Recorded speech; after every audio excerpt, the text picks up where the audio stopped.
du goudron en guise de pelouse. Dans le quartier de Saint-Florent à Niort, le club de foot n'a pas trouvé mieux pour entraîner les plus jeunes. Ici, normalement, ils ne pratiquent rien.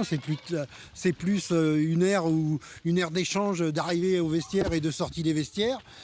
C'est ce qu'on appelle la démerde. En cause, les intempéries de ces derniers jours.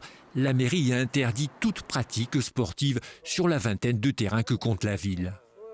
Avec les précipitations, vous voyez comment les terrains deviennent. On ne peut pas laisser jouer sur ces terrains-là parce qu'il va falloir les refaire derrière.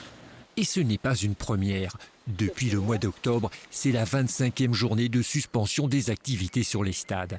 Un seul est épargné, celui du quartier de Saint-Liguerre. Ici, la pelouse est synthétique. Quand il pleut, en fait, le sable absorbe pas mal d'humidité et la pelouse reste tout le temps comme ça. On peut tout le temps s'entraîner dessus et c'est le gros avantage.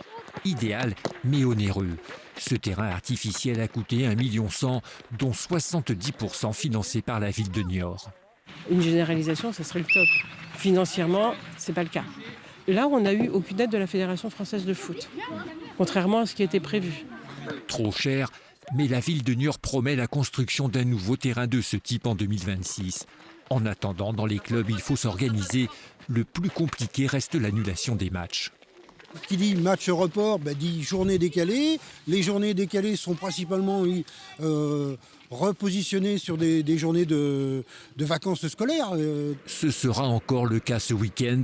Sur les 15 matchs prévus, la moitié va être reportée.